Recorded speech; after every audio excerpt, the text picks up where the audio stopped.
Welcome, welcome, welcome, everybody, to Gospel Today TV. I am joined today by LaShawne Holland. She is a financial architect, and you're going to learn more about what that means. But we are thrilled to be sharing an exclusive talk with her. As you know, this month we're going to really be trying to challenge you and encourage you to adopt some financial principles that can really help change your life. And so, as always, here at Gospel Today, we're about inspiring and empowering you, about equipping you and educating you to live out God's plan for your life. So, thanks so much for joining us today. Let me introduce you to our special guest today. We are so thrilled to have her as a regular contributor at gospeltoday.com. As well, you can check her out at LaShawneHolland.com. First, I want you to know that she transforms thousands of lives through teaching the principles of personal finance and wealth creation. She also is the host of the Wealthy Women Rock event, which you can learn more about at her website. Welcome, LaShawne Holland. How are you today? I'm great. Thank you so much for having me. Oh, good. We are thrilled to have you here, and we definitely know that our readers are going to continue to enjoy the content that you share at the website. And thanks for joining us for this talk, this special talk, as we're focusing and honing in on financial habits, financial disciplines this month. So I guess I'll just start right at ground zero. When it comes to finances and money, there's no shortage of budget materials, spreadsheets, books. So many of us still, though, are unable to achieve the kind of lasting change that we want. What is it that has to change in a person's thinking before their financial habits begin to change? Well, one of the things that I've noticed over the years with coaching people, that people are still unable to achieve lasting change in their finances because they don't understand that the lack of money is never really the problem. It's only a symptom of what's going on internally. So people don't automatically set their, financial thermostat to success. So your internal financial thermostat has to be set for success. So I often say at my events and when I speak live, that the things that you saw growing up affects you, the things that you heard, and then specific instances that you experienced growing up around money really conditions you and how you think, and it develops your habits. So the Bible says that as a man thinks in his heart, so is he. So if your internal money blueprint is messed up, then your results or what you see currently in your finances are going to be messed up too. So that's why budgets really just, for me, I've not found them to work efficiently. A budget never worked for me. So, and one of the reasons that, I teach the 5 principles of why budgets don't work. So I'm really glad that you brought this up, because you'll find people that get frustrated because they've tried budgets, for years, and they're still in the same place. It's almost like you go around in circles. And for me, the first step is budgets are extremely confining. So if what you currently making, if what you're bringing in and what you're earning is not enough, a budget is not going to make it more than enough. It's confining, and I don't believe that God ever intended us to live inside of a box, even in our finances. So budgets alone don't change spending patterns, but you changing your money mindset does. And number 2, budgets don't incorporate a wealth plan. And this is very important. No one ever got rich off of living off of a budget. So many budgets don't teach you how to increase your income to be able to gain wealth. They don't have a wealth component to it. They don't teach you how to utilize the twin pillars of wealth to be able to change your financial situation. So there are only 3 ways that you're going to be able to do it. Is through gain wealth, as inheritance, business enterprise, and then investing. And budgets don't have that component. So, and they don't auto-correct your damaged money mindset.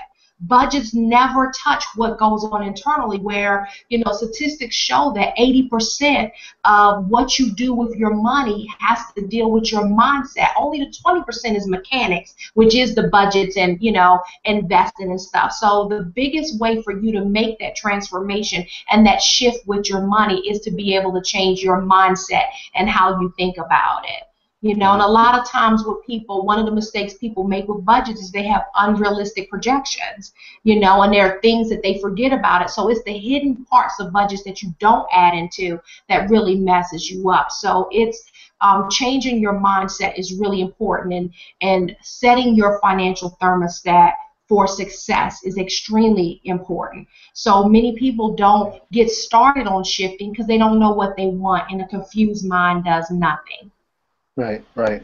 Wow, you really So gave us a lot there. Let me back you up and ask you to explain some of that. So on the first point that you were talking about some things with budgets. Um, I'm going to ask you then, what do you and what would you suggest people use to be disciplined? Because I'm sure that you would advocate discipline even if a written yeah. budget is not the tool. I do, and maybe it's just a play on words, but for me, one of the things the first things that I put my clients on when I meet with them is after we go through the whole mindset shift and I get a clearer picture, of their financial habits and stuff. I believe in spending plans, but maybe not in the traditional way.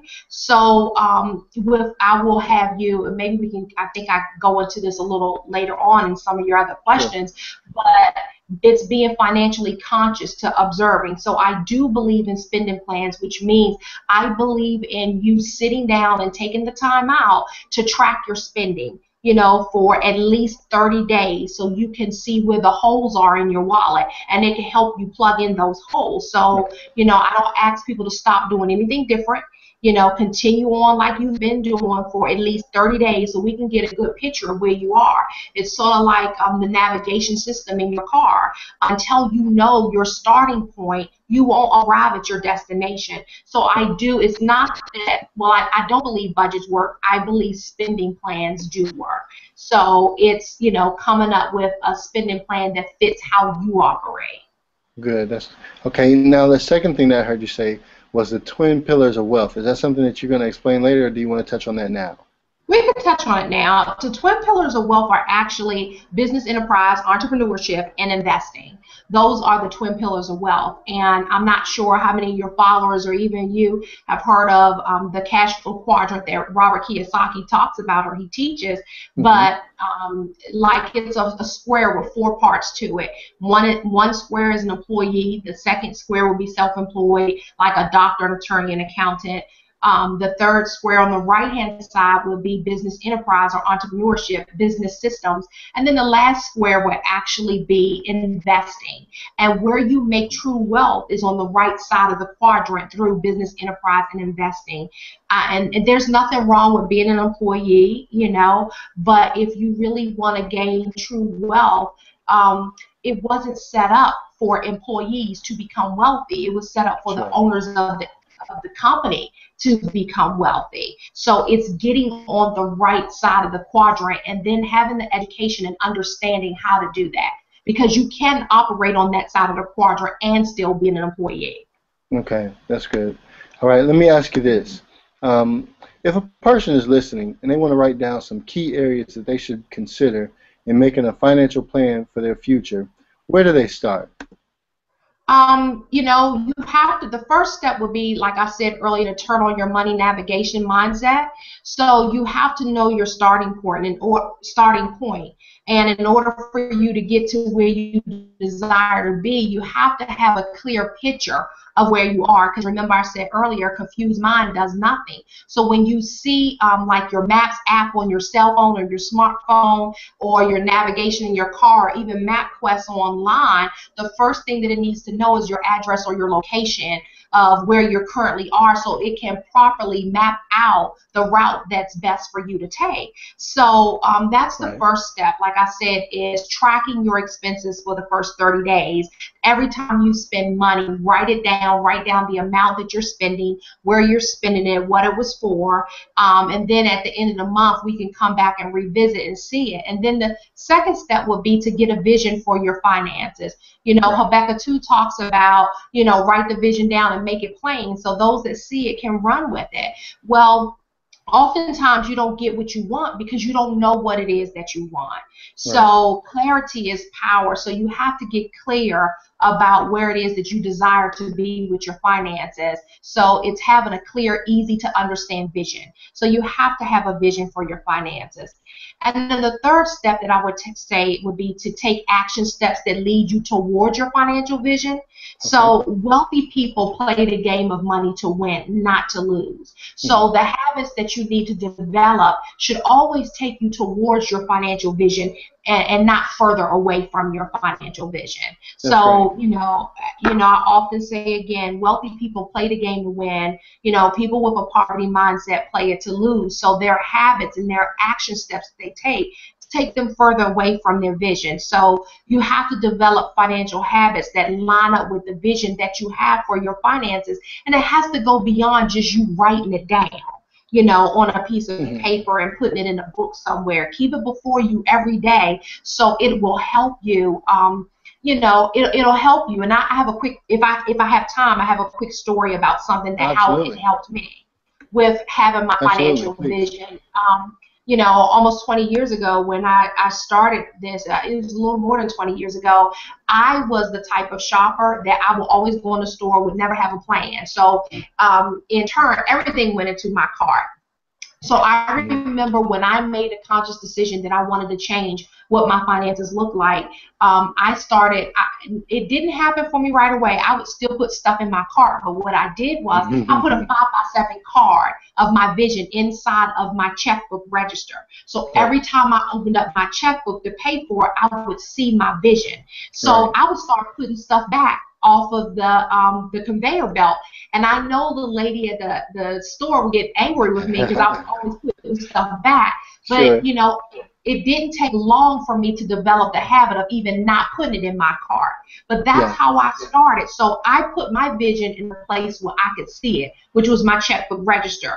I had it taped to the dashboard of my car and the mirror in my bathroom. So I made sure that I had something that was going to keep me accountable to where I said I wanted to go.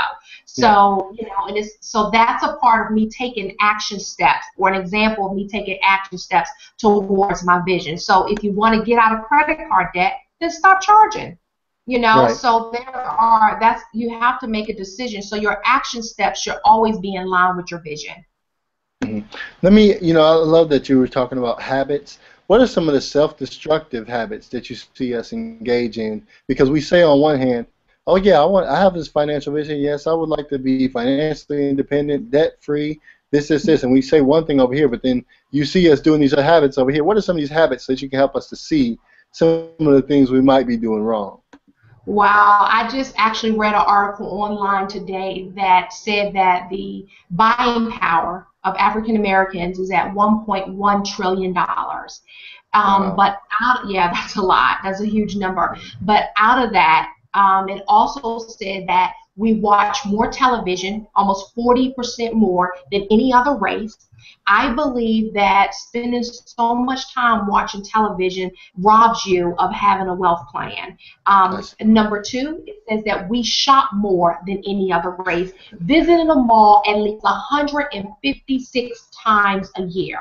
Wow. So we're clearly we spend more money on shopping than any other race. So it's not that we don't have money, it's what we're doing with what we have right now that's stopping us. The third thing is we buy cars way too often.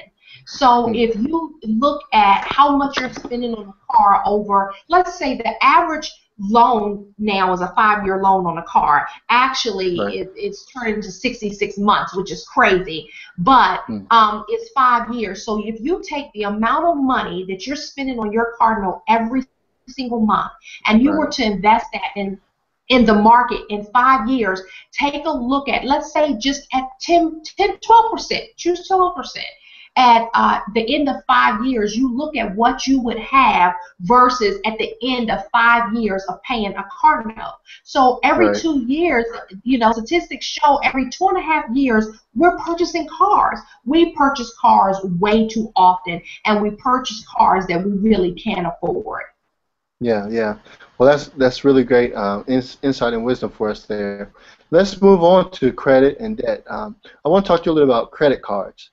Demos's national survey on credit card debt of low and middle income households reported that the African American middle class is paying down debt, but still relies on credit cards to make ends meet.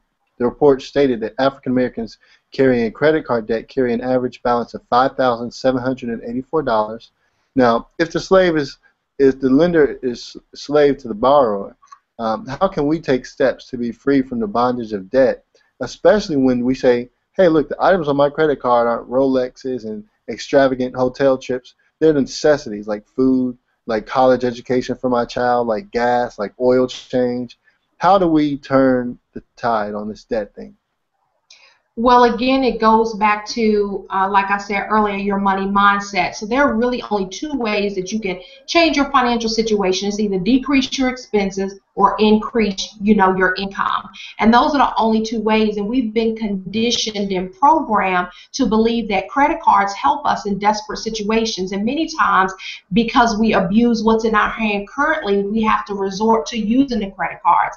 And I do understand that there are unfortunate situations like, a layoff or underemployment, medical bills are rising now, or divorce that can put you in a situation where you have to. But there are programs out there, and you always have options. So it's a poverty mindset of spending more than you're bringing in that gets you into trouble. And when you look at those numbers of the average credit card debt, a lot of the numbers are very small with the people that's actually using them for food and gas and utilities. It's consumer debt. It's the shopping that they have that's on there. So there are programs out here, for food. There are programs out here for education. My son is in college now, and I just believe that, I taught my sons. My sons started business very early, and they made six figures by the time they were 12 and 13 years old. Wow. So I believe that you can, use what's in your hand to be able to do it. We've just been so conditioned not to see opportunities. And, so far as, say you didn't plan for your child's college education, no one says that they have to go to the Bucknells and the Harvards of the world.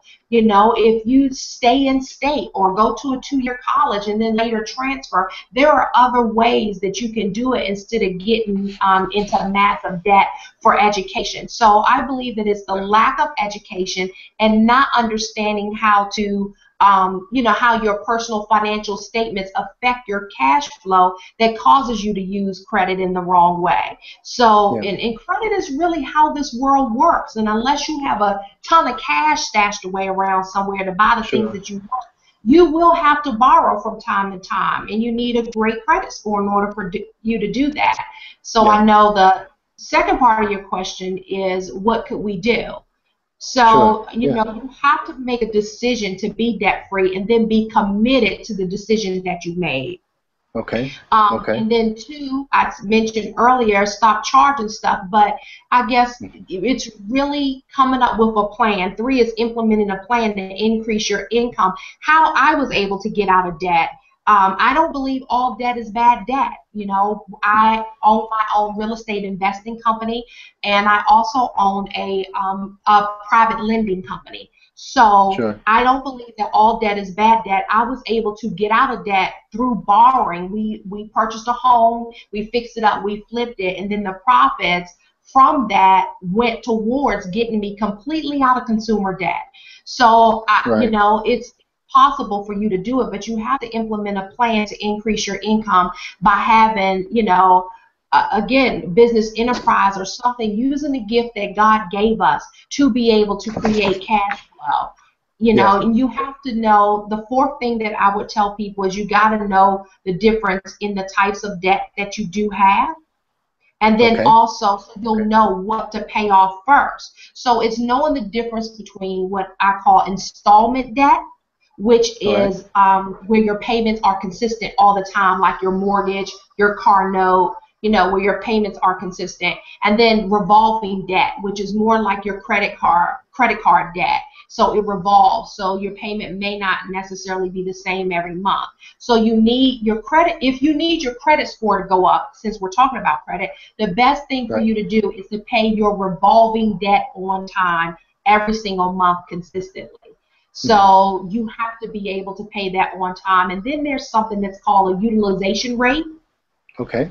And what FICO likes to see is the number 0. So with a utilization rate, what that is, they want to see it at 30% or less. So an example of that would be if I had a credit card with a $10,000 limit and I've charged $9,000 on that, Well, I'm at a 90% utilization rate, and they like to Sure. see 30% or less. So it's coming up with a plan to be able to get that down to 30%, which affects our credit score. And some of the Right. things that, with credit, bad credit, it affects how marketable you are in the job market. A lot of companies are not hiring people with bad credit now. It affects people with bad credit pay more. The Yeah. interest that you get for your home or your car or even on credit cards is higher. So people with bad credit, they pay more money to be able to have credit in the first place. Right. So it affects your insurance rate. And because we live in a society where everything is driven by credit, having bad credit affects your standard of living and how you live. Yeah. Well, I mean, you've definitely done a great job of painting the picture of why credit matters so much and some of the implications of having a subpar credit score, as well as giving us some tools that we can use to sort of change that. I appreciate that. The next thing I want to move to, if I can move to the next topic, is communication. You did a great series that I was checking out called Your Honey and Your Money, and you shared some of your own personal testimony. You talked about building a unified financial vision with your husband. Tell us a little more about your journey. Well, let's see. I met my Can you hear me husband when okay? I was. Yep. You hear me? Can you hear me? You can hear me fine? Yes, ma'am. We're together. Okay. Yep. Okay.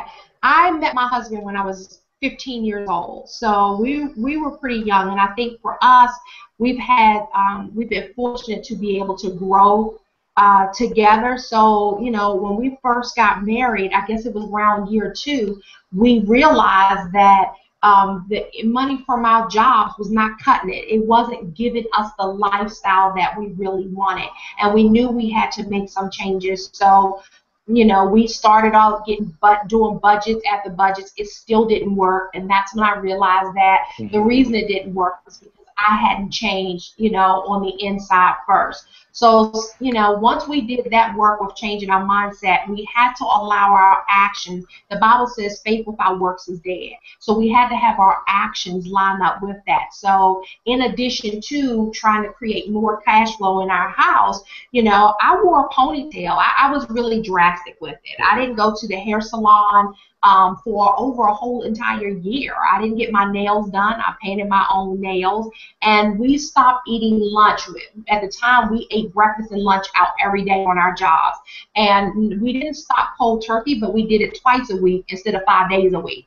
And then Right. the money that we saved after we tracked our money for 30 days and we saw where we were spending a lot of money, we cut back to, taking our lunch, 3 days a week and only eating out 2. And we would take the difference in what we saved and we would apply it to, a debt that we had, a credit card debt that we had, we wanted to get rid of. So by year end, we were able to pay Right. off 3 credit cards just with doing that, with what I call occupying your wallet. It's finding the holes in your money and then filling in those holes. And, and at bonus time, we didn't take our bonus at the end of the year when we got bonuses from our job. We didn't take it to spend it. I didn't even take it to pay off debt.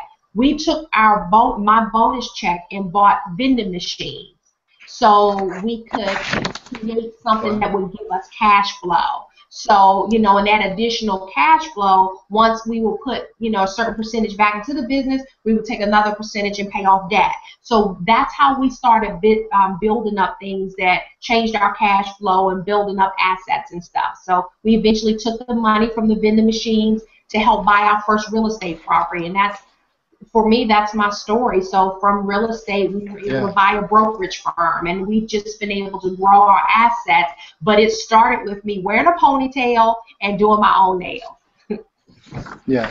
Yeah. No, I love that. And one of the things that I think is important there is just how intense getting out of debt has to be.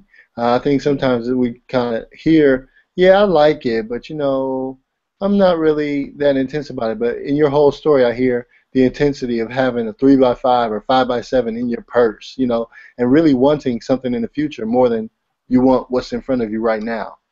Yeah, exactly. I didn't want my children to start from ground zero. So I had to find a why that was greater than me living how I was living. And really, my children were my why. I didn't want them to start from ground zero. I wanted to be able to give them the advantage in life. And I wanted my ceiling to be their floor, but I had to have something to be able to work with. So it was very intense for me, and getting out of debt wasn't just a pastime. It's been over, I haven't used a credit card in over 16 years.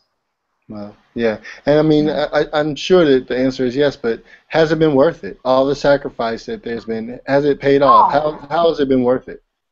It's been extremely worth it. I love being able to decide when I go on vacation, how long I go on vacation. I've been able to give my children some of the best education. I mean, I spend over $92,000 a year just on tuition, and I've been doing that for 11 years now, starting from the 3rd grade. So I've been able to provide them with things that my husband and I didn't even grow up with, but it started because we made a decision to live a different life. I don't believe you can, success leaves clues, and I was just blessed to be able to stay consistent with the clues that I was finding, and we were determined to just shift. We wanted to do something different in our families that had never been done before. So has it been worth it? I would do it a million times over again. I love my life. I wake up every morning, my alarm on my phone wakes me up, and it says, I love my life.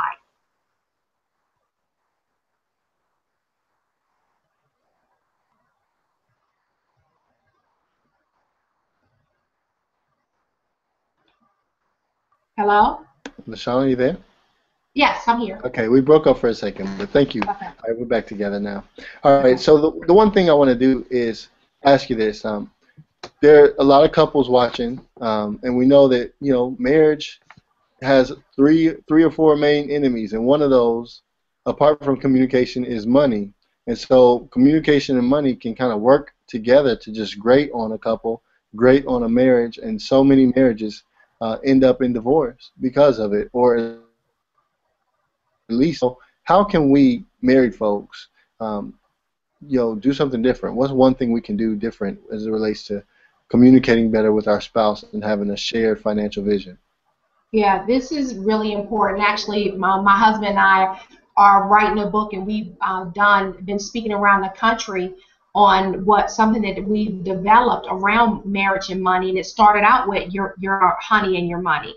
And oftentimes couples are rowing in the same boat but in different directions. So it's difficult to be in a boat with someone and you're rowing in a different direction, and you don't go anywhere when you're rowing in different directions. You tend to stay because there's no synergy in your rowing. So most people don't realize you have the wedding and all of a sudden, boom, you're in the same boat.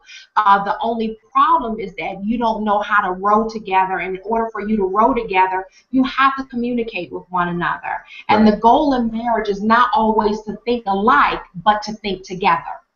I see. So that's very important. And such a small percentage of married couples actually discuss money in a healthy manner, and they spend no time discussing this paramount subject prior to marriage. So if I have to pick one thing that couples could start doing to improve their communication about finances, it would be to actually start communicating.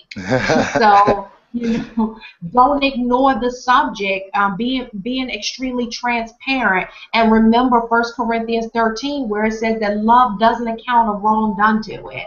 So your only communication about money in a marriage should not be about the arguments all the time. You can't move forward when there's no agreement. So I would recommend that you take some time, maybe once a week. If you don't have the time once a week, at least once a month, and sit down and choose different topics to discuss. But be very open and be very transparent. And some of the things that you can discuss is, how were you raised to think about money? I'll use myself as an example. I grew up in a single-family household, to a teen mother. My mother was 15 years old when she had me. Wow. So a part of my growing up was struggle. We struggled all the time. Whereas my husband had two parents in the household. So his parents gave him absolutely everything that he wanted, and they never taught him anything about money. So we had to come together, and the fight wasn't against each other. It was getting on the same page so we could start rowing together. Sure. So realizing that, one, I didn't have to struggle, but discussing how we were raised to think about money opened the doorway for so many other things for us to actually get agreement on. So asking questions like, what's your feelings about debt and the use of credit cards? A lot of married couples that I have as clients, don't ever think about debt because it was such a way of life for them growing up. Hmm. And you find people that have mixed feelings about it. So again, it's being able to think together and grow together in this. So Yeah. asking questions, if you have debt already, what's your feelings about getting out of debt? What's your commitment level to this process? Find out where your spouse's money personality is. A lot of times I've had couples that will argue, especially when they get to the place where they actually have money to spend, where the husband may want to put money away for retirement in their future. So he's mad because all he sees is, you're spending away my future. Well, her thinking is, you just don't want me to have anything nice. So, again, you're rowing in different directions. Well, it's getting to the root of why you feel the need to spend everything you have and not put away for your future. So Right. again, it's being transparent, being honest, remembering that deception leads to divorce, and being willing to be committed together and coming up with some financial standards in your household. A lot of times, I would add to this, people don't set financial standards in their marriage, meaning, one of the financial standards that we set in my household early on was getting out of debt. We wanted to be the lender. We didn't want to be the borrower. Hmm. So we wanted to be able, the Bible says a wise person leaves an inheritance to his children's children. Right. Wealthy people know where their money are going.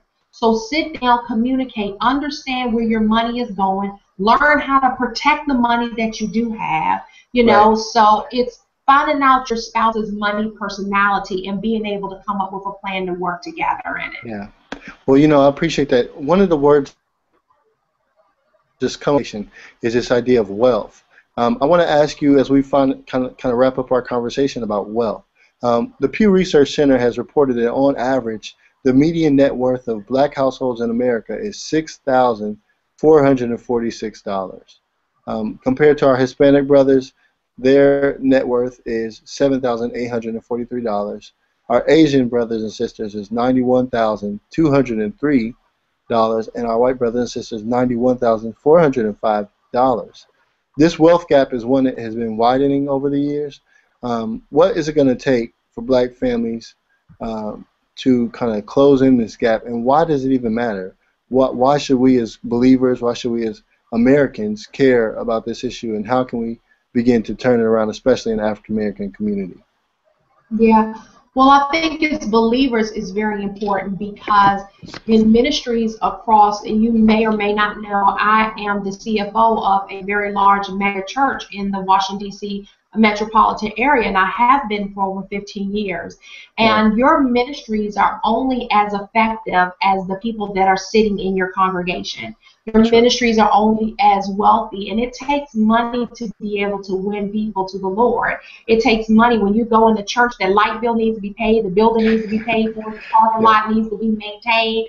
So a lot goes into being able to feed the hungry. The food that you get to feed the hungry is not free. You Right. need to be able to have benevolent programs to help people, your members, when they fall on hard times. Right. None of that is free. It takes money for you to win the gospel. Even Jesus had a treasurer. I mean, he may have been stealing from him, but he had enough money that he wanted to steal. That's So right. God, the Bible says that he wants us to be blessed. So I think it's very important. But in Matthew 25, you see just how important it is for him when he gives the man the task of being able to get a talent. He gave Right. 3 different people different amounts, and the one who did nothing with it, the Bible says that he took what he had and he gave it to the person that produced, and then he told him to throw him into outer darkness. Right. So you see how important being able to gain wealth and be great stewards, how important it is to God. So we currently are becoming a society of the have and the have-nots,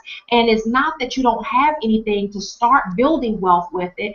It's what you're doing with what you have. And when you Okay. look at corporations like Target Market News, and you see that I said earlier the black spending power is at $1.1 trillion and is projected by 2017 to be at $1.7 trillion.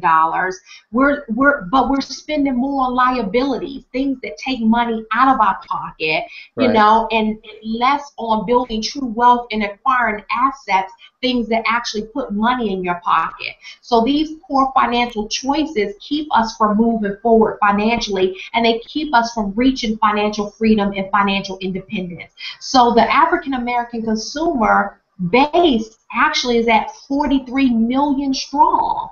So, you know, but our financial behavior patterns are horrible, and we're aggressive consumers in the media, which means we watch way more television than any other race.